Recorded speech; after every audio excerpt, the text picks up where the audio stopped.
Hello, welcome back to my channel. I'm so happy you're here. If you're new here, my name is Najwa. We talk about motivation, culture, news, all of it. If you're new here, I would love to have you hit the like and subscribe button. Hit that bell so you know whenever I post a video. Guys, we have a whole lot to talk about today, and so I'm just going to get right to it. We're going to talk about the campus protests that have been going on over Gaza, the Palestine-Israel war, Israel-Palestine war, however you want to say it. We're also going to talk about the Diddy conviction, or rather, has he been convicted? We're going to talk about the Diddy charges, the Diddy case. We're going to talk about, and we're going to talk briefly on that because that is it's a touchy subject that I don't really want to touch that much. But since there has been so much buzz in the black community and abroad, if you'll say, about it, I just seeing as the Black American community really tries to stick up for one another, since we are an oppressed group, we come from oppression, I just want to know that that's going into other cultural subgroups, and it's not being associated with rap culture, for example, or it's not being associated with blackness, for example. I really want to frame this around mental health because I think the guy has mental health issues. But anyway, we're going to talk about the Diddy controversy a bit. We're going to talk about dictators using OpenAI. ChatGPT actually recently released a statement saying that they are doing these things to disrupt. That's the word that they use, disrupt. What did they say? Not foreign threats. They said state threats, I think, using OpenAI. So basically, they're just trying to say, yo, the dictators are using AI to spread misinformation. So I want to talk about that. We're going to talk about Hailey Bieber and Justin Bieber and their pregnancy, switching gears a little bit to the more happy, congratulatory note. We're going to talk a little bit about the Sussexes. So Prince Harry and Meghan Markle, they have recently been in Nigeria because Meghan Markle found out that she's 43% Nigerian, which is actually kind of crazy because she's half black. So that means her mom has to be, even though she's American, her genealogy has to be like almost 100% Nigerian. So that was really, really crazy. I don't know if Meghan Markle's mom is actually Nigerian American. I didn't think that. But we're going to talk about that. And then the royal family quietly, like on the hush hush, removed some old information about Prince Harry and Meghan Markle, and this is just so shady. So we're going to talk about that. So let's go ahead and get right into it. To start with the campus protests in Gaza, guys, I have been meaning to talk about this for some time, and the biggest key takeaway that I've taken from the coverage that I've seen on Gaza is that it's not being covered completely truthfully. It seems like it's not fully being covered completely truthfully and without bias. It seems very, very biased. It seems like what the media marketing machine is doing right now is saying essentially, and I have to caveat this, anti-Semitism is obviously wrong. Any kind of racism is wrong, to echo the words of what Pope Francis said recently. And we're going to talk about Pope Francis's remarks soon. Any kind of racism is wrong, obviously. But it seems like people are essentially associating people who are protesting to have more aid brought into Gaza to the Palestinians and to limit the amount of innocent civilian deaths of Palestinians that are happening with anti-Semitism. Anti-Semitism should be, how do you want to say? It should be denounced, obviously. It should be something that should be, in disdain. People should be in disdain of anti-Semitism. But that, you can't just say that anyone who says, I want to stop seeing so many people in Palestine die, so many babies. I mean, how many newborn babies have we seen died from malnutrition, and so I feel like TikTok, I mean, as much as I'm in a bit of a controversial place with the app because I actually support, the Congress's mission to either sell it to U.S. investors or just ban it in the U.S. because I think it has been a huge bed of misinformation, and I think it's sort of agitated and irritated the political climate to where it is today, which is completely chaotic and dysfunctional, right? But I also think TikTok is a wonderful place for information. And I think TikTok is a place where you can learn about things that you never knew. You can discover things that you never ever even heard of. And there is a lot of information, unbiased, just uncut information about what's happening in Gaza right now, what's happening in Israel. And DemocracyNow and AlJazeera and the European media companies are the only ones that are actually showing what this war really looks like. You know, the other major media players, even though I even love MSNBC, they're really showing a sort of The View type style commentary on the war. But they're, and I can get that. It's brutal to see the realities of war. But they're not showing what TikTok is showing. They're not showing, you know, babies who are literally white and blue, you know, and a mother just clinging on to the corpse of their baby. They're not showing, you know, like the death. They're not showing the starvation. They're not showing these people who are emaciated from not eating. And then they're not showing the Jewish people who are actually being racist towards the Palestinians. You know, there was a group of Jewish teenagers who came in. We saw the thing about World Kitchen. I can't remember the name. Sometimes I can't remember if it's World Central Kitchen or World Kitchen. I'm sorry about that. But the food supplying aid company that had recently been bombed, and God rest their souls, people who had passed away, volunteers who were bringing food in. We saw those types of food donation boxes. And there was this young group of Jewish teenage boys stomping on the boxes, one by one, you know, basically dozens and possibly hundreds of meals for people who truly need it. And they're just throwing them on the ground, stomping them, and it's being filmed, you know, and people don't say anything about that.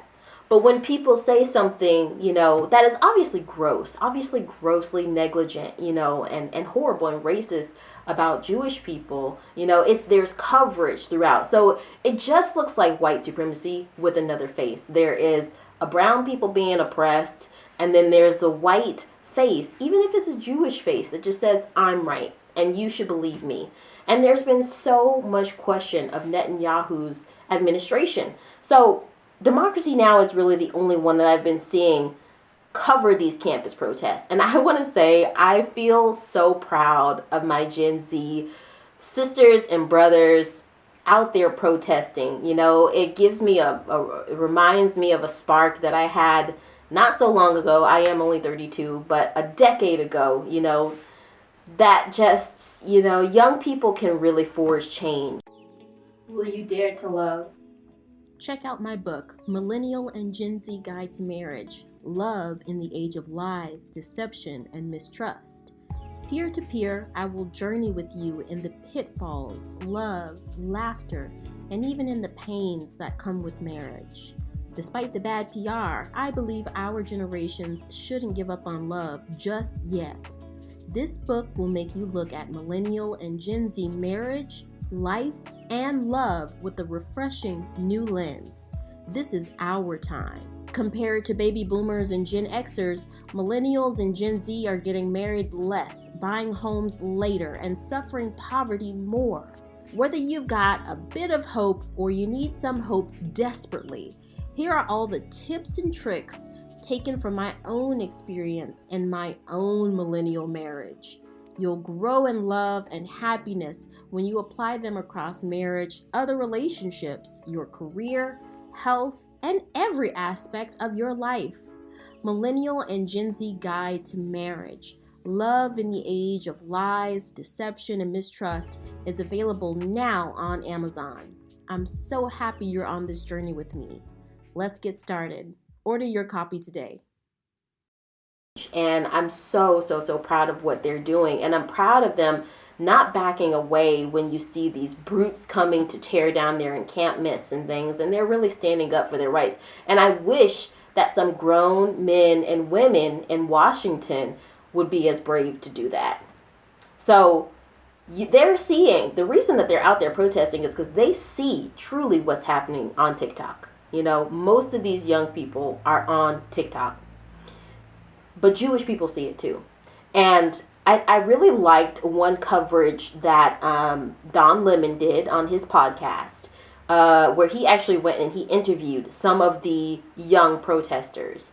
And when you actually look at the interviews of the young protesters and hear it from the camel's mouth, it's so different from what you're saying from the mainstream media, And there are Jewish people out there protesting. It's mostly, white suburban kids out there protesting. But if you were to believe the media, it is some terroristic brown and Islamic people out there saying that Hamas is amazing and praising them, when that's just not the reality. And Don Lemon showed that in his interview. I saw that, like I said, from AlJazeera. I've seen that from the European media stations, and I've seen it from DemocracyNow. DemocracyNow, I saw an interview with a Jewish professor on Don Lemon's show, and he supports these encampments. Imagine that, an actual Jewish person, and they still support it. So that should show you this is not about anti-Semitism. It's about human rights. War is horrible, and it should stop. It should stop, and there's so many more lives taken on the side of innocent Palestinians. I get it. You want to get Hamas, but this seems, yeah. So listen to this. This is what, so this is a Dartmouth professor, Jewish professor from Dartmouth. And I was really just so moved by what she said, because it takes a lot of bravery, honestly, in the days of doxing and, swatting and intimidation. It really takes a lot of bravery to stand up for what's right. And so her name is Professor Orlick. And she said, so basically, let me tell you what the commentator is saying, because this is basically translation from a video. And you can actually look it up on DemocracyNow. You can see the video in full. She basically says, so can you take us to what happened the day that you were arrested? She was actually arrested, Where were you? What did you decide to go to? Why did you decide to go to this encampment? And then what happened? And this is from Amy Goodman. And so Professor Orlick says, we were concerned that the students might be subjected to some kind of violence too. I didn't really think there was going to be arrests, but I didn't know for sure. And, again, consider, these are babies. I mean, come on. I know that they're adults, but at the same time, tackling and, using these military moves on these kids, what kind of message does it send that we can't protest in the land of the free? Come on. The institution had sent out a very strict list of do's and don'ts earlier in the day, and it was clear that they were going to try to break up the encampment as quickly as possible. So there were a bunch of us, there were dozens of faculty out there to try to support them. Now, this right here to me says a lot. The fact that the teachers stood by the students. This wasn't just some, how do you want to call it? Folly, This was something that was supported by the teachers. So clearly they also were in solidarity with them, at least to some extent. It goes on to say, and I was in a line of mostly older, most of us Jewish, and the riot police came at us and started trying to literally, physically push people off the green. Now, let me also say this. I feel like, the MAGA Republicans in Congress, possibly the remnants of MAGA Republicans that might be in the Biden administration, who knows, but bad faith actors, I feel like they have agitated and kind of jizzied up the police culture to a point of like trying to prove something. It's like, oh, so you guys came after us for January 6th, which was an insurrection, to be clear. Like something that we really haven't seen since the Civil War. People rigging up a noose, okay? People hitting and punching and stabbing in the face, and into their materials, their police goggles with flag poles, like punching people in the face, defecating on, the Oval Office floor, breaking windows, threatening people, armed. You have that, compare it up against, innocent protests, like peaceful protests, except for bad actors who I think were plants or either just, they were bad actors. But the majority of this has been peaceful. And I think you have people who are trying to compare the two, the insurrection and the Gaza protests, as if they are the same, but they're so clearly not. It goes on to say, that didn't happen. My students and I were subjected to really violent handling in the course of our arrests, and it's possible that I was subject to the most violent handling. Now let me just skip down to the point where she basically lets you know that she really was in solidarity with the students. So she says, yes, I think, okay, so this is the answer to, I put this question to Israeli peace negotiator Daniel Levy. I think this is also from Amy Goodman as well. But if you can talk about whether you see this rise and also equating of anti-Zionism. Now, anti-Zionism, who does that sound like? That sounds like Donald Trump and MAGA, right? So she says, yes. It says, do you, she asked, Amy Goodman asked, do you equate this rise with the equating, as many people have been saying, with the equating of anti-Zionism and anti-Semitism. Anti-Zionism, that just sounds like Donald Trump and his MAGA cronies. So you know where this culture of vilifying these protesters is coming from. So it says, yes, Annalise Orlick says, yes, I think this protest movement was a large and disproportionate percentage of Jewish students and faculty involved, because we all feel very strongly that we don't want this genocide in Gaza in our name. And I'll stop it there. It was a really, really wonderful interview. And if you could check it out, I really would love you to, because we keep seeing the faces of these people who are saying this stuff that's going on in Gaza is horrible. The faces that we see are like young brown people, or suburban white kids. But there's also Jewish people who are saying what's happening in Gaza is atrocious. I mean, 35,000 people have died. 14,000 of that have been babies. I mean, children. It's got to stop. So this was a separate coverage from Democracy Now! And it actually said that these guests, so Rafi Ash, Duncan Krebs, Alex Marshall, and Asil, respectively from Brown University, Middlebury College, Evergreen State College, and Rutgers, New Brunswick, Students for Justice in Palestine. These 4 students, respectively, actually got their concessions met. Not these students, I'm sorry. The schools of these students actually got their concessions met, and these students played large incremental roles in that happening.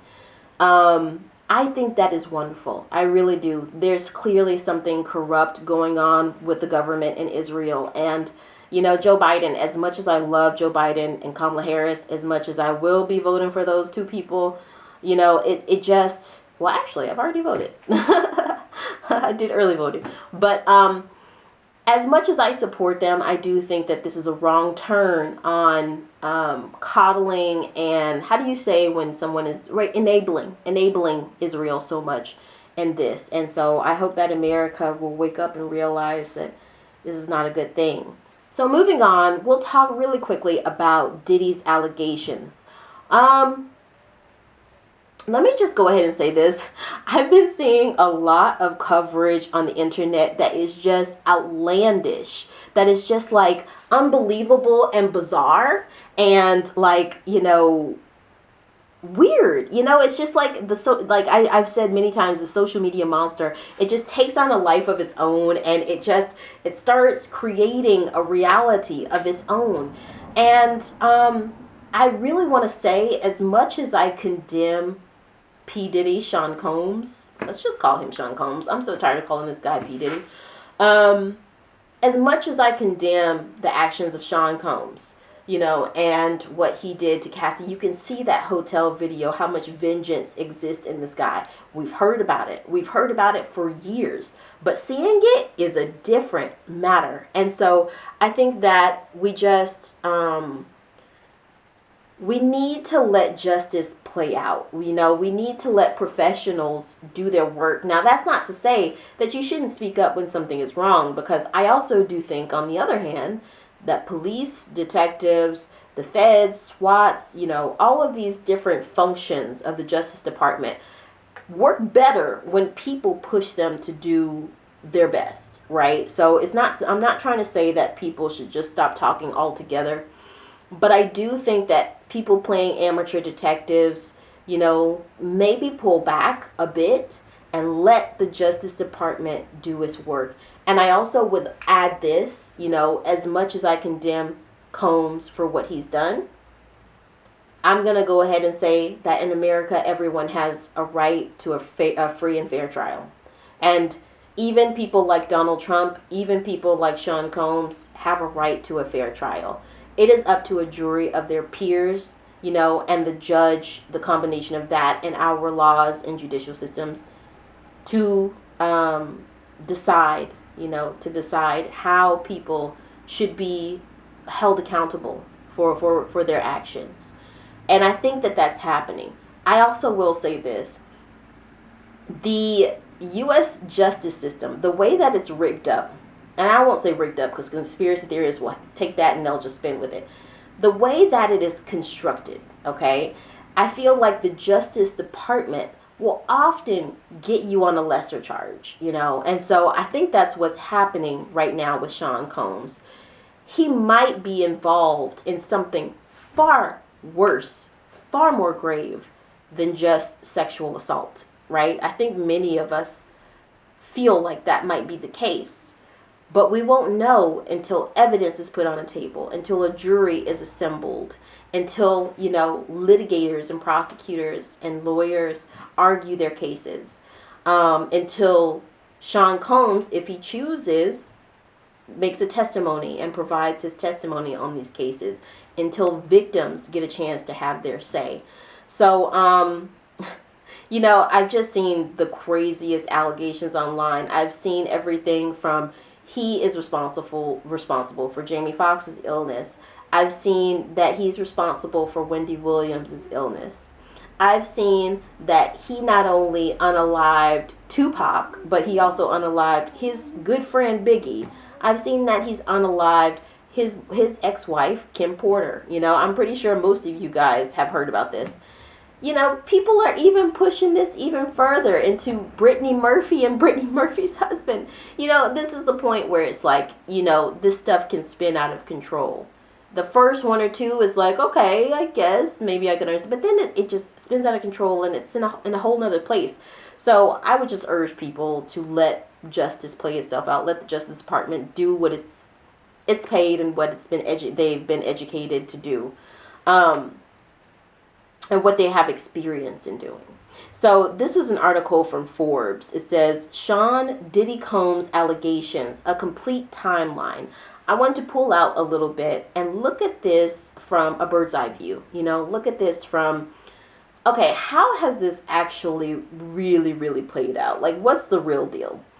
As accusers may testify before grand jury. I cannot read today. So this is like earlier. This is like earlier in the year. But I'm also going to show you another article that goes way back of all the other accusations. So let's go for present time. So May 29th, federal investigators may bring Combs' accusers to testify before a grand jury soon, and most plaintiffs who have filed lawsuits against the rapper have already been interviewed by investigators. Okay? And then I'm going to go back to May 24th. So it says, plaintiff April Lampros accuses Combs in a lawsuit filed in New York on Thursday of sexual assault over 4 terrifying sexual encounters between 1995 and 2001, including 3 incidents of rape and 1 instance of Combs forcing her to take ecstasy. I think that people have said, if you look at the way that he looked at his ex-wife's funeral, he looks like a demon, and people have been saying for a long time they just knew something wasn't right with this guy. And I think this points to a gross error in judgment of someone's mental health. Just because someone has a lot of money does not mean that they are of sound mind. And I think this guy needed to have help a long, long time ago. I don't know if it's at a point of sociopathy. I don't know if it's at a point of, schizophrenia, bipolar disorder, bipolar disorder. But I do think that something's wrong there. I can say that something's wrong there, and it seems like a lot of women have really gotten hurt because of this guy. So, is a jail cell where he belongs? Probably. But I also think a mental institution might work just as well. Maybe both. Do both exist? So it says, former model, May 22nd, former model Crystal McKinney files a lawsuit in Manhattan. Federal court accusing the rapper of drugging and sexually assaulting her at his New York recording studio in 2003.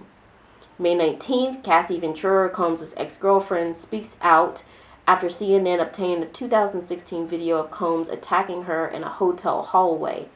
Okay, so we saw that when it was horrible. It was horrible to watch.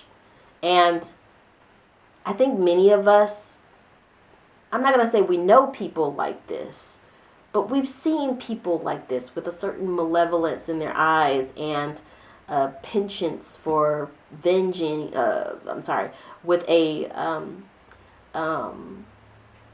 an inclination for violence. We've seen these people who just seem like they're drowning themselves in drugs and alcohol, and they're violent. This really points to mental health, and I feel so bad for these women. It seems like they just got swallowed into a bad situation again, because this is someone who's very famous. So in February, producer Rodney Lil Rod Jones sues the rapper in New York and alleges he was subjugated to unwanted advances by associates of Diddy at his direction. And that involved sex workers. December 6th, Combs is hit with another sexual assault suit in December. This one includes drugging and gang rape. On November 23rd, so remember this is going back, a woman named Joey Dickerson Niels alleges a lawsuit. Combs drugged her, sexually assaulted her, and secretly recorded the assault while she was a college student in 1991. This right here points to perhaps this has been going on for a very, very, very, very long time. November 23rd, an anonymous plaintiff accuses Combs and singer-songwriter Aaron Hall of raping her and a friend in 1990 and 91 after meeting at an MCA Records event in New York. Okay, this is a lot to take in. Last two guys. November 17th, Ventura's $30 million suit is settled the day after it's filed for an undisclosed amount, with Ventura telling CNN she chose to resolve this matter amicably. And then November 16th, Cassie Ventura files a suit against Combs, alleging he raped her in 2018. Now, I've heard a lot of these things about people saying that women allege that men raped them, and then all of these women come out of the woodwork, and these men always seem to claim, it's a lie, it's a lie, that never happened, this is just a gold digger, she's just after my money. Rape is such a traumatic event. It's not something I've ever been through personally, but I do know women who have experienced that. It changes your whole entire life. I just can't see a woman lying about that. Not often. I mean, I know that it's true. I know that it happens, but I would see that as very, very, very rare. But it's ironic that every single time rape and sexual allegations come out against a male celebrity, and sometimes female, they always pull this card of, it's lies, she's a gold digger, he's a gold digger. So now I have another article. The Forbes article was interesting to look at this one. Let's go back to a New York Post article. This is from March 31st, 2024. The Combs Curse is entitled. Embattle Diddy's record labels marked by murder, untimely death, and prison. Now, I don't love the New York Post, but I wanted to see someone who put together a combination that just put it all together of what these accusations are against him, and what the hush whisperings, have been to. So it says, the curse of Combs may finally be catching up with Diddy. After meteoric initial success, the two record labels associated with beleaguered hip-hop impresario, Sean Diddy Combs, have both collapsed during a spiral involving murder, death, and imprisonment. Now, again, we just take this with a grain of salt. You don't know exactly what to believe until someone gets a fair trial. So you have to try and be impartial. I know in the days of social media that's so hard, but I feel like you do have to try. It says the rapid ascent of Diddy, a former backup dancer, began when he started as an intern at Uptown Records in 1990 and at age 20, and was recruited by CEO Andre Harrell to work with their growing stable of young artists. In launching Uptown, Harrell also taped assistant Kim Porter to handle a variety of affairs, as the budding label signed a young Yonkers rapper named Heavy D at his first act. That is awesome. I actually didn't know that P. Diddy worked with Heavy D in the beginning of his career. So it goes on to say more about, the beginnings of his budding career, where his career went, people that he worked with. And then we get to a point where we see the allegations against him. It mostly repeats what the last article said. It does mention Biggie. It also mentions Kim Porter. It mentions J-Lo. And I feel really bad for J-Lo that she's caught up in all of this, because I don't think that J-Lo is the Antichrist, as much as people try to paint her as one recently. I don't think she's the Antichrist. And I think she saw something was wrong with this man and she got up out of there. But clearly this is still kind of sullying her name in a certain way. It's an interesting read. Just read it. Read it, look at some reputable sources, and for goodness sakes, please just let the judicial system play out. With that being said, like I said before, I think what he's done is reprehensible, and I think there's more. But, the justice system is supposed to be fair and impartial, and that's what we work to make it. So we have to demand that, but we try not to do the work, or we should not try to do the work of investigators ourselves. So tell me what you guys think of that in the comments. Moving on, so OpenAI recently made a statement on its website from February 14, 2024. It says, disrupting malicious uses of AI by state-affiliated threat actors. We terminated accounts associated with state-affiliated threat actors. Our findings show our models offer only limited incremental capabilities for malicious cybersecurity tasks. Let me go ahead and say this. I feel like that is a robust corporate way of saying there are some dictators, some fascists in those countries you know about, China, Russia, Israel, who are using ChatGPT and things like it, Gemini, but in particular we're talking about OpenAI. And they're saying, it's limited. It's limited how we can deal with that. Now, this sounds much cleaner, but you would hope that if you have put these systems out into the world, that crazy dictators who want to nuke the world, you might be able to figure out how to make sure that they don't use your systems to try and do that.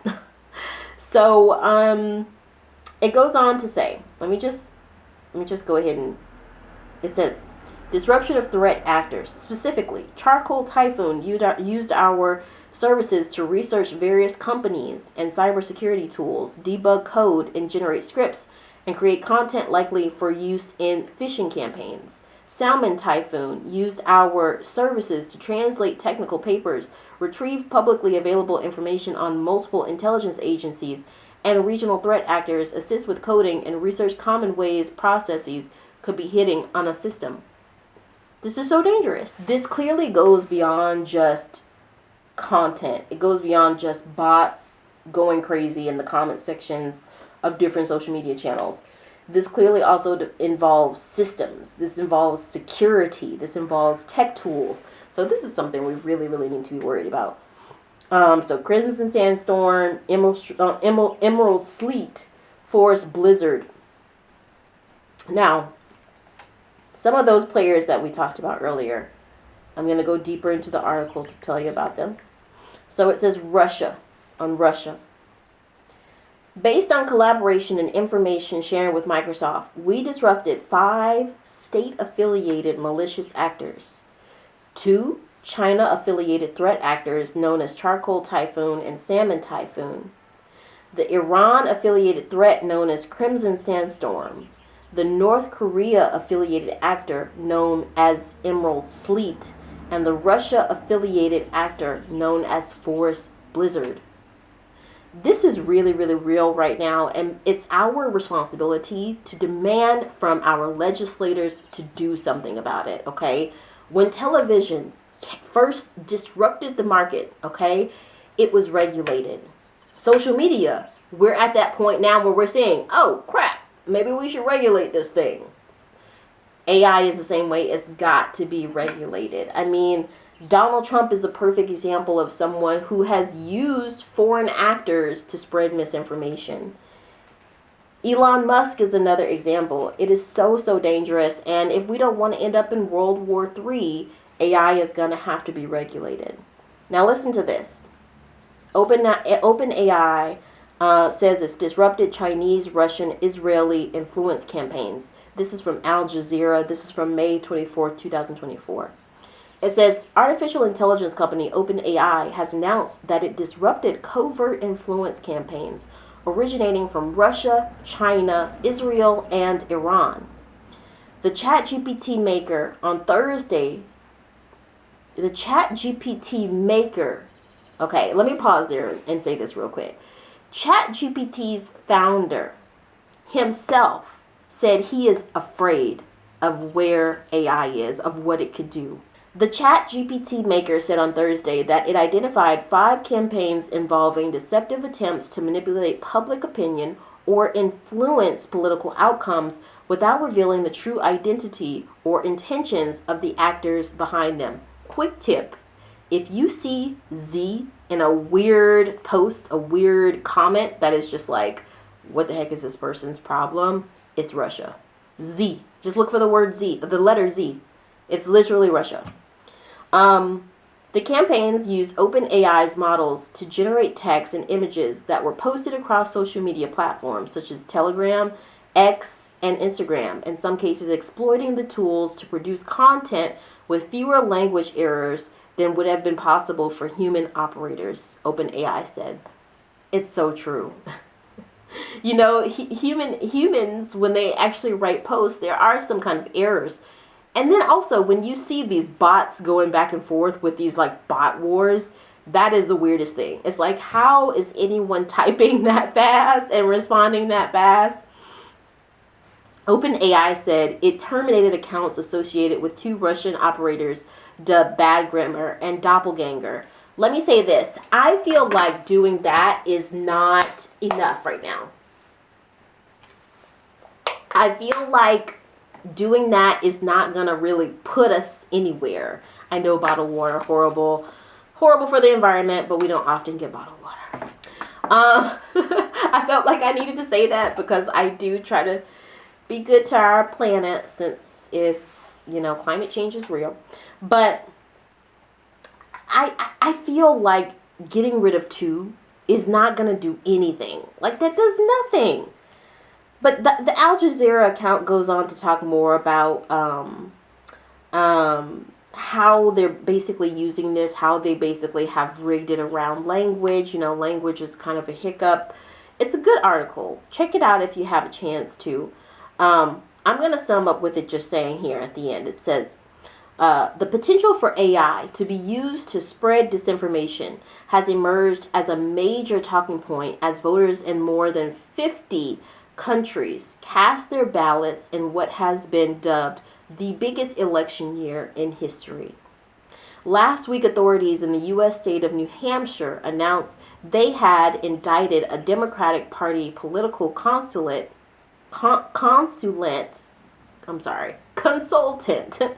on more than 24 charges for allegedly orchestrating robocalls that used an AI-created impersonation of President Joe Biden again to urge voters not to vote in the state's presidential primary.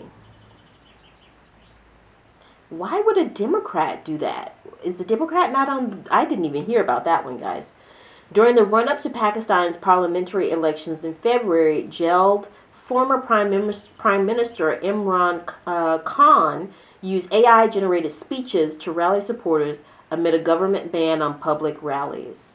You know, it's just like people are getting lazy. This is just lazy at this point, you know. It's not even just truly about someone being an evil genius.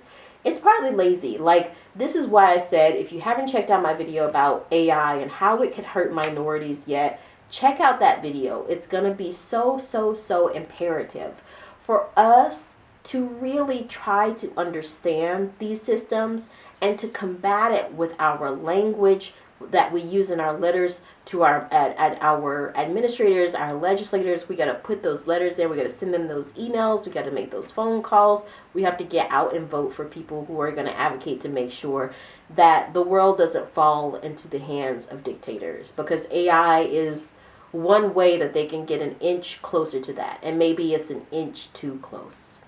But I would love to know what you guys think about that. Let me know in the comments. So, congratulations, Hailey Bieber, Justin Bieber, Hailey Bieber, Justin Bieber. I just had to say that. Okay, you guys know I've talked about Hailey Bieber and Justin Bieber on this channel before. I really like them, and I feel like there's a lot of haters. There's the stan culture that exists that's really just disgusting. And I also like Selena Gomez. Hello, you can do both. I feel like right now we're in the day and age of, it's like either you like Selena Gomez or you like Hailey Bieber. You cannot like both. You cannot like both, you know? And I just really hate it. It also alienates me from some of my favorite influencers. I have some influencers that I love so much, and I watch their channels for their compassion towards Britney Spears, or I watch their channels for their compassion towards Meghan Markle, people who I really like. And then I turn around and they're trashing Hailey Bieber, or they're trashing Jennifer Lopez, people who I also like. So it sucks, and it's a hard pill to swallow. Like, what has Hailey Bieber ever done to you? And Justin Bieber, goodness gracious, like, America really does build its faves up to tear them down. You know, remember just 10-20 years ago, people were screaming Justin Bieber's name, you know, dying to see him, dying to take a picture with him, dying to get an autograph. And now it's like the guy is human and people hate him for it. Come on, where is the compassion? I'm really glad for them, because I love hearing about New Life A. I think that she is good for him. I do. I mean, when I look at his relationship with Selena Gomez in comparison, this relationship actually does look like the more functional one, the more healthy one. And Selena Gomez looks really happy with Benny Blanco. People move on. The stan culture doesn't want people to move on. It's like, you stay the way that you are and don't ever change, don't ever move. And there's something toxic about that. I mean, I think that needs to be examined further in our culture. But I have this article from People. It says, Justin Bieber shares new images of pregnant Hailey cradling baby bump. They wish, baby. They wish. Oh, that's so sweet. It says the couple announced they were expecting their first baby earlier this month. This is from May 27, 2024, so a little bit dated. And I really pray and hope that her pregnancy journey is just healthy and smooth. I hope she puts those feet up, eats her some bonbons, and hopefully gets a little bit of low cardio exercising in there, all of that good stuff. So it says on Thursday, May 23rd, the pregnant Road founder's husband, Justin Bieber, proudly shared some new snaps of the wife's baby bump. And Justin seems really, really excited about this. I think that this is the kind of thing that he needs. Now, I will say this. I think that Justin Bieber probably struggles with addiction. He might not necessarily be an addict. He might be someone with an addictive personality. He seems like someone with an addictive personality. And so I think people haven't been as compassionate as they can be towards that. I honestly feel like some of these trolls who ridicule Justin Bieber so much are probably doing it while drinking, like, a fifth of whiskey. It's like, you can't be so hypocritical. You need to be compassionate towards people.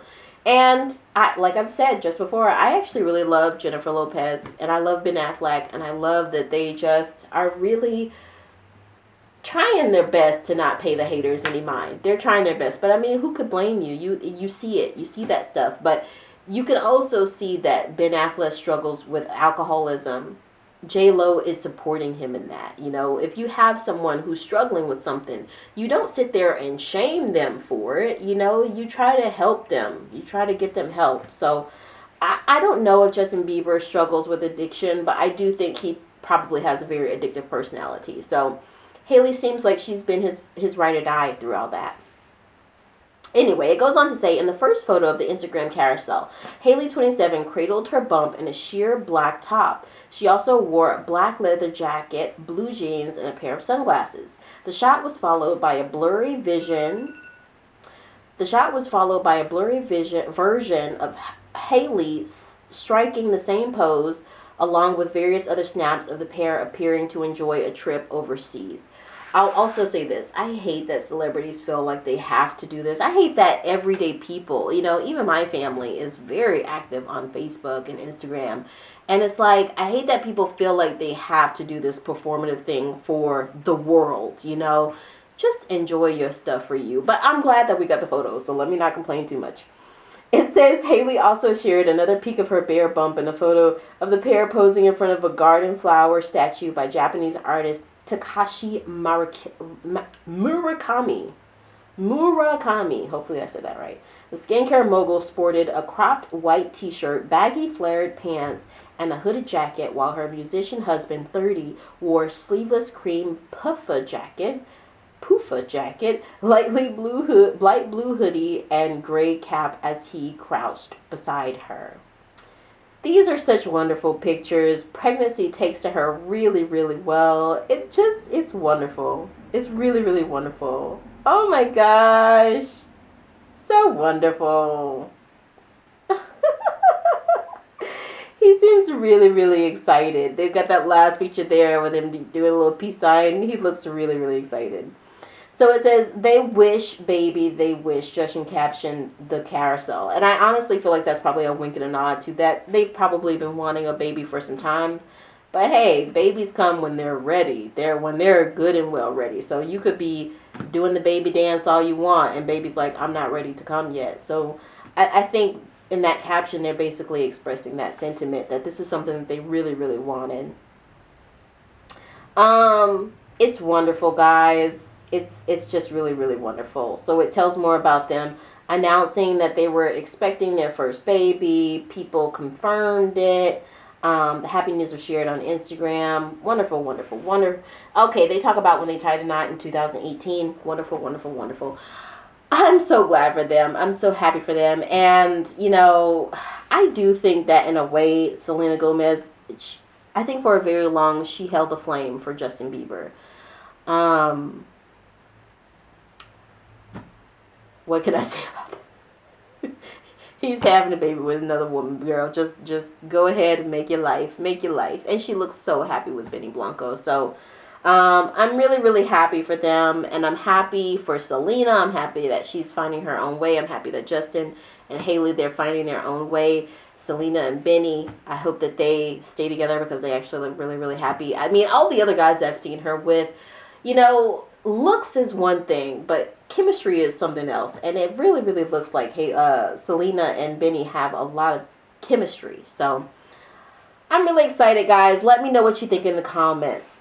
So let's talk about the royal family. Let's talk about Prince Harry and Meghan Markle, guys. Again, if you're new to this channel, hit that like, subscribe button, hit that bell so you know whenever I post a video. I got to get a little dancing in there. And if you also like to support this channel, you can send me a super thanks down below. So this is an article from People. It says Prince Harry reveals plans for the future and why he and Meghan Markle look forward to traveling more. The Duke of Sussex tells People what drives him and Meghan Markle to make a difference. This was published by Simon Perry on May 15, 2024. It says Prince Harry knows the importance of personal connection when it comes to his wife, and wife Meghan Markle's work. Now, you guys know about Prince Harry and Meghan Markle. They used to be royals. Then they faced racism. They peaced out. Royal family in Britain, a lot of people didn't like that, but they're still beasting it on their humanitarian work.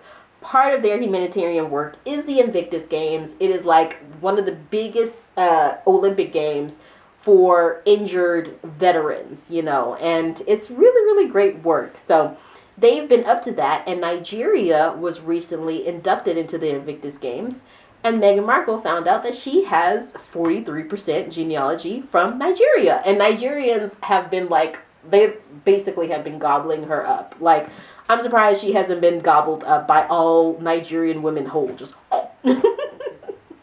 So, speaking to People on the couple's 3-day trip to Nigeria, the Duke of Sussex says, "It is hugely important for us to meet directly with people, supporting our causes and listening in order to bring about solutions, support, and positive change." Now, let me just say here, what Meghan Markle went through was horrendous. If you don't know about it, read about it. I mean, the racism, the death threats, the miscarriage from all the stress, you know, being denied mental help, and then Prince Harry, who lost Princess Diana, his mom, at such a young age while she was being chased down by paparazzi. It's just like him watching that. I don't even want to put myself in his shoes of what that had to be like to go through that. And the royal family was really complicit. They didn't want to ruffle the feathers. They didn't want to change the way that things have always been done, where the media just stalks and harasses the royals, you know, until they're almost a bloody pulp of nothing, and you just don't do anything about it because you just don't want to ruffle the feathers. And we're just not going to talk about race because we just don't want to ruffle the feathers. And Prince Harry and Meghan Markle are like, dude, we're suffering here. So when all of that was said and done, they went back to Meghan Markle's home country, my home country, the U.S., where we claim to be a little bit more, you know, accepting, a little bit more diverse, a little bit more open about, you know, the history as it is, as it's seen, as it exists. And they happen to be happier there. But the thing that I find most admirable is that they continue their humanitarian work. They continue their work with children. They continue their work with veterans. They continue their work with mental health. They continue their philanthropy work with women. Like, it just, that is the thing that's most admirable to me. It's so authentic, you know, and you can feel it. So it goes on to say, look into the future. Harry and Meghan are anticipating more travel opportunities to further their initiatives. I think this is Prince Harry saying this. This was really nice. It says, there's only so much one can do from home or over Zoom. So we look forward to traveling more because the work matters. Whether it's the Archewell Foundation, Invictus, or any of our other causes, there will always be reasons to meet the people at the heart of our work, the Duke says. I mean, can you not love that? Can you not love it? Harry and Meghan traveled to Nigeria to champion their Archewell Foundation's mental health initiatives for young people and to promote the Invictus Games, which Nigeria joined for the first time last year. It says, I'm so happy with the growth of Invictus and to include Nigeria, the Duke of Sussex says. You know what Africa means to me over the years, and Prince Harry has been very, very close to Africa. I mean, I feel like, aside from maybe Queen Elizabeth, because Queen Elizabeth also was really close with Africa, and I feel like that's why she was more accepted, honestly, by the brown portion of the world, because, you know, she actually really, really did hold that authentic, loving space. Prince Harry has that same thing. She was more accepted than King Charles, I want to say, by the brown world. So it goes on to say, the Duke of Sussex also recalls his emotional visit to a military hospital in Kaduna, which people joined, and the very low morale he felt among the approximately 50 men there. And we know that Prince Harry served in the military, and so he really, really keeps that closeness that he feels with veterans. Out of those 50, there were 2 guys who were smiling and happy. And they were the 2 who were in Germany at the Dusseldorf Invictus Games last year. And we know that the Invictus Games, you can tell that it really, really does something for these veterans. And I think that, I'm always talking about how, like, whatever representative group that you come from, you're probably going to be able to feel more empathy and compassion for people from those groups. And so that's why black people are going to want black people to be in their government. Muslim people are going to want Muslim people to represent them in local city council. LGBTQ people are going to want to see representation of themselves on TV, for example. It's the same thing with veterans. I feel like veterans are often just kind of pushed aside in society. We sort of honor them in our own way during Memorial Day, and then it's just like they're forgotten about. But with the Invictus Games, that's like something that is it's moving. You can tell Prince Harry's heart is really in this because he is a veteran, he served, but he also knows when these people come home injured, maybe paralyzed, maybe they've lost limbs, he wants to show them, like, you can still go and compete in games, you can play, you can use your body and have physical well-being and do your sports. And that is going to do something for you. So basically, they're still going in hard on all of their different, adventures, their humanitarian efforts. Meghan Markle just released a jam company. I think she's starting a jam company. She released an Instagram, and people are really, really excited about that. I'm really excited about that. I don't know that people should be that excited yet because it clearly is a brand presence. I don't think Meghan Markle is going to be posting like she did back in the day on her own personal Instagram, but it's still something to be excited about. The Invictus Games is something to be excited about. I'm really, really, I think it's going to be in Whistler, Canada. I'm really excited about that. We'll cover that together. But on the other hand, this is the amazing stuff that's going on with Prince Harry and Meghan Markle. But on the other hand, you've also got back home, in Britain with, the other royals. Weird stuff is going on. So this is another article from People. It says, royal family quietly deleted Prince Harry's rare statement confirming his romance with Meghan Markle from website. Prince Harry said he was worried about Meghan's safety as she'd been subjected to a wave of abuse and harassment.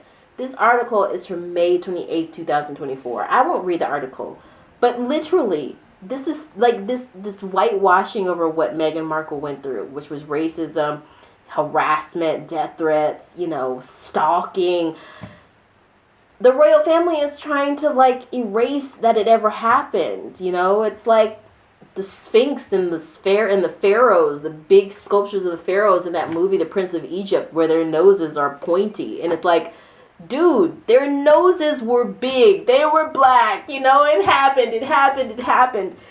They're just trying to erase. They're just trying to erase that it ever happened. It's sad to watch this. And I think many people, they won't see this as being racist. They'll just see it as logical.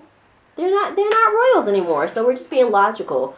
But this is clearly, like Prince Harry said, this is unconscious bias. Why hasn't this happened? Did this happen with Fergie, for example? I don't know. You guys let me know what you think in the comments.